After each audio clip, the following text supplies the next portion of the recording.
Coat का उनका ज्ञान था।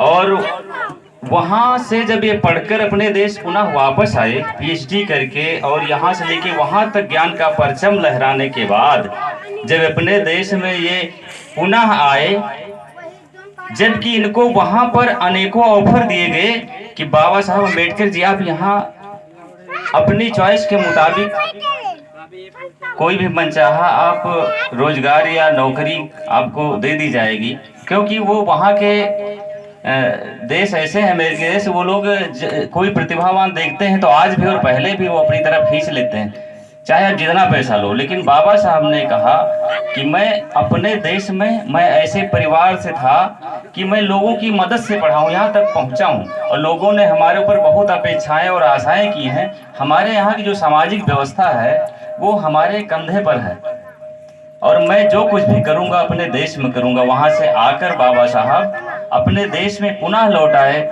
और यहाँ पर सर्वप्रथम जो छत्रपति साहू जी महाराज थे उनसे इन्होंने वादा किया था। उन्होंने कहा था कि मैं खर्चा तो लगा दूंगा, लेकिन जब आप पढ़कर आओगे तो हमारे यहाँ आपको नौकरी करना पड़ेगा। तो ये उनके यहाँ नौकरी करने जाते हैं, लेकिन उस समय की ऐसी व्यवस्था थी कि इनको वहाँ छुआछूत का दंश झेलना पड़ता है, क्योंकि उस समय अपने देश की बहुत विकराल स्थिति थी। अब तो काफी बदलाव आ गया है, नहीं तो उस समय बहुत विकराल स्थिति थी। उस जातिगत भेदभाव के कारण ये नौकरी भी नहीं कर पाए। अंत में महाराज जो छत्रपति साहू जी, उनसे इन्होंने कहा कि महाराज जी मैं चाहता तो हूँ कि मैं करूँ, लेकिन जो जातिगत दंश है मैं यहाँ नहीं कर पा रहा हूँ। जो हमारे से नीचे लेवल के हैं वो अपने आप को उच्च वर्ण का मानकर और हमको जात सूचक शब्द से बुलाते हैं। मैं उनका अफसर हूँ, तो ये मैं नहीं कर पाऊंगा। वहाँ से फिर छोड़ के फिर ये लंदन पढ़ने जाते हैं। क्या इनके पास 32 डिग्रियां धारण किया इन्होंने। अमेरिका के राष्ट्रपति बराक ओबामा वो कहते हैं कि अगर बाबा साहब हमारे देश में पैदा होते तो हम उनको सूर्य कहते। क्या कहते?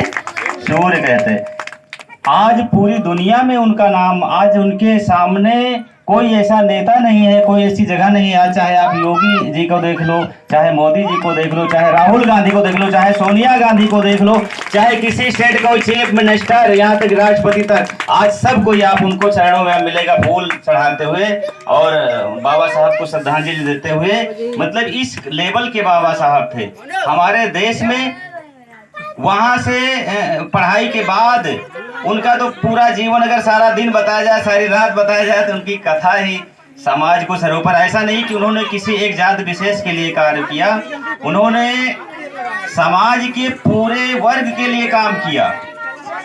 बाबा साहब को जब संविधान लिखने का अवसर मिला तो बाबा साहब ने किसी जाति के द्वेष की एक बात भी पूरे संविधान में कहीं नहीं लिखी। उन्होंने सबके लिए समान न्याय की बात की है, और चाहे यहाँ तक कि गरीब आदमी, गरीब हो या अमीर हो, सबके लिए समान न्याय की व्यवस्था, समान अवसर की व्यवस्था, सबको रोजगार, और चाहे मनचाहा व्यापार करने की मनचाही जगह पे देश के कहीं भी आप रह सकते हो, कहीं भी कमा सकते हो, कोई भी रोजगार सकते हो। ये सब व्यवस्था बाबा साहब ने संविधान की द्वारा प्रत्येक भारत में रहने वाले प्रत्येक भारतवासी को, सबको एक समान से दी है। सामाजिक न्याय की व्यवस्था ऐसी बाबा साहब ने की। जो अब हमारा भारत का संविधान है वो विश्व के श्रेष्ठ संविधान में उसकी गणना होती है। तो इस तरह करके ज्यादा कुछ ना बोलते हुए बाबा साहब की जयंती पर आप लोगों ने प्रथम बार इस गांव में मनाया। आप सभी ग्रामवासी को बहुत बहुत धन्यवाद। और बाबा साहब की शिक्षा अपने बच्चों को बताइए, उनका मेन शिक्षा है। बाबा साहब की मेन शिक्षा, इन्होंने कुछ कहा तो सीधा एक लाइन में है, इन्होंने कहा शिक्षित बनो, यानी उच्चतम ज्ञान को प्राप्त करो, पढ़ो लिखो और संगठित रहो। आपस में छोटी छोटी बातों पे लड़ाई झगड़ा ना करो, खूंटा पनारा की झगड़ा, उन पे लाठी जलाना, और संघर्ष करो। संघर्ष का मतलब मेहनत करो और अपने हक अधिकार के लिए लड़ाई लड़ो। ये जो है बाबा साहब के ये जो मूल मंत्र है, शिक्षित बनो, संगठित रहो, और ये 2 काम करोगे आप तो तीसरे की आपको जरूरत ही नहीं पड़ेगी। शिक्षित रहोगे, ज्ञान हासिल हो जाएगा, संगठित रहोगे तो लोग खुद आपकी मदद करेंगे, है ना। तो इसलिए जो है इनकी बात को हमें मानना चाहिए। और बाबा साहब ने एक और मूल मंत्र दिया। इन्होंने कहा कि अगर आपके थाली, अगर बच्चे को पढ़ाने के लिए अगर आपको हाथ में थाली ना हो, हाथ पे रोटी खा लेना, लेकिन अपने बच्चे को शिक्षा जरूर दिलाना। बोल पा रहे हैं तो सिर्फ पढ़ाई की बदौलत, क्योंकि पढ़ाई वो चाबी है, शिक्षा वो चाबी है जो विकास के हर दरवाजे खोलती है।